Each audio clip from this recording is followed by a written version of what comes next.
یو بوډا سړی ته یو د اوسپنې جوړه شوې کیلونه ملاویږي چې څه په لیدو باندې هغه ډیر زیات خوشاله شي او بیا د دې د کتلو دپاره هغې له چابي تاوخي او بیا د هغې نه یو شپږ تیره پنجې راوځي او نیکه او نوسي ته ډیر عجیبه ښکاره شي او داسې ورته لګي که چېرې هغه ساه لري. بیا هغه دغه پنجې د نیکه په لاس کې ورخښوي او د دې په درد سره هغه ټوپونه وخي او ډیر په ګرانه سره ځان نه لرې کوي او کله چې هغه په وینه باندې ځان موړ کی نو خپلې پنجې راټولوي. په شروعات کې هغه واقعه دوی ته یوه حادثه ښکاره شي خو یوه شپه د خوب په دوران کې هغه ډیر زیات تږي کیږي او څنګه چې هغه اوبه وڅښي نو لږ په قلاره شي او دې سره سره د هغه لاس هم خارښ شروع کی او بیا وخت سره سره هغه ته ځان بدل ښکاري او په فرج کې موجود اومې غوښې ته د هغه زړه کیږي او بیا د هغې د خوړلو نه ځان بچ کوي او بیا د هغه لاس خارښ نور هم سیوا کی خو اخر د دې هر څه نه هغه تنګ شي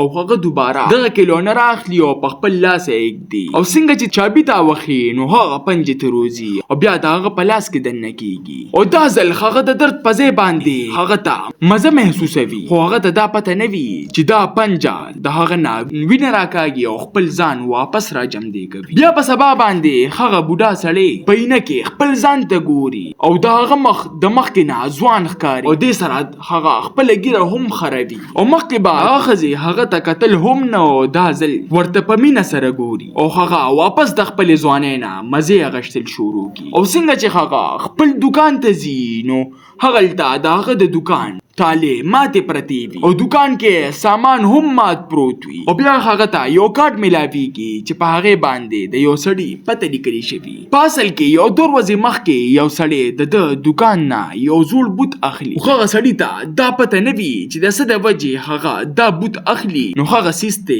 د مخکې نه ایستلی دی او د دې د وجې هغه د دې دوکان تس نس کو او بیا دغه بوډا سړی هم په دغې پتې باندې د هغه سړي کور ته ورځي چې چېرته هغه ته یو بل بوډا سړی ملاویږي چې کم دته یو زوړ کتاب ښایي چې په کم کې د هغې شیطاني کیلونې قصه لیکلې شوې وي چې دا الله یو ساینسدان د نن نه 400 کاله مخکې جوړه کړې وه چې کم ځوانۍ سره سره عمر هم زیاتولی شي خو د یو خطرناک څیز په بدل کې د وینې او د انسانیت د قربانۍ په بدل کې. اوس دغه بوډا پوه شي چې دا دی چې کومې کیلونې سره لوبه کوي دا صرف یوه کیلونه نه بلکې یو شیطاني ایجاد دی. باوجود د دې هر څه نه خبر د ځوانۍ او د طاقت د لالچ د وجې هغه د دې نه ځان ونه ساتلی شي او په پټه باندې هغه پنجه واپس استعمالول شروع کی او هر کله بچې د هغه پنجه په جسم کې داخلوله نو د ځوانۍ د جوش نه به د ځان نه خبر شو خو دې سره اوس د هغه وینه هم سپینه شي او د هغه وجود هم عجیبه نښې ظاهرول شروع کی خو بیا هم په عینه کې د ځوان مخ په لیدو باندې د هغه نه شک لري شي. د هغه او د ښځې په منځ کې مینه نوره هم سیوا کیږي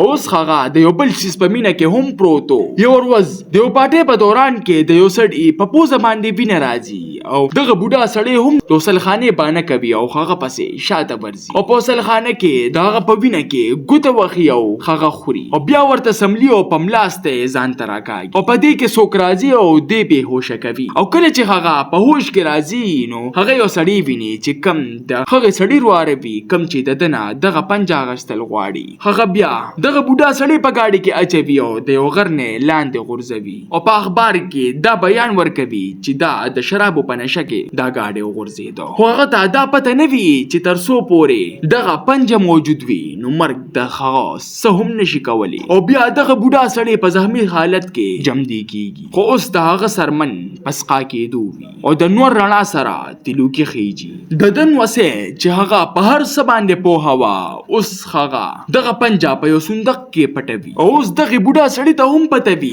چې دغه شیطاني کیلونه زمانه د ځوانۍ قیمت اخلي او بیا هغه واپس د دغه سړي کور ته ځي ولې چې هغه د دغې پنجې متعلق نور معلومات حاصلول غواړي خو په دې کې هغه بوډا سړی راځي او ده ته وایي چې د سرمن د سقا کېدو مطلب مرګ نه بلکې د دې د لاندې یو بل سرمن پیدا کېدل دي او دا د دغه شیطان د پیدا کېدو علامت دی. او اوس ته د انسانانو د خوړلو نه خپل ځان نشي راقابو کولی او څنګه چې ورته د هغه کیلو نه خایي نو دا ځل په د باندې په چاړه باندې گزارونه کوي ولې چې دا ځل د همیشه د پاره مړ کول غواړي. خو په دې کې د هغه نوسې راځي او د شاته نه د هغه سړي په سر باندې وار کوي او خپل نیکه بچ کوي. خو نیکه د دغه وینې نه ځان قابو نه کړی شي او دغه مړی لا په سټ باندې خلیږدي. خو په دې کې د هغه ورواره راځي او کله چې هغه خپل تر مړ وویني نو هغه خوشاله شي ولې چې اوس هغه ته ټول جیداد پاتې شو. خو نیکو نوسې دواړه په د باندې حمله کوي او په جګړه کې هغوی د کوټې سر ته خیجي او نیکه نوسې لاندې کوزوي او یا دواړه غاړه ورکوي او د چت نه ټوپ کوي چې دې سره دواړه ډیر سخت زخمی شي او دواړه مړه شي. بیا یې هغه نوسې راځي او نیکلا په سینه باندې هغه پنجې ږدي او دې سره هغه واپس راجمدي کیږي او سه د نیکه نه مکمل شیطانی مخلوق جوړ شوی وو او هغه د نوسې د خوړلو دپاره په مزه د هغه خواله ورځي. خو څنګه چې ورته نوسې आवाज ورکوي چې بابا نو دې سره هغه راویښیږي او خپل ځان قابو کوي او بیا وایي چې دا زندګي نه هو زما مرګ ښه دی. دې سره هغه یوه غټه رالي او دې پنجې لرولي او هغې سره خپله زندګي هم ختموي ولې چې هغه د دې زندګۍ نه تنګ شوي وو. تاسو ته نانۍ کهاني څنګه ولګېده؟ ما ته خپله قیمتي رای په کمنټ کې ضرور راکړئ. ملاویږو په یو نوي ویډیو سره. ماله راکې اجازت. بای بای.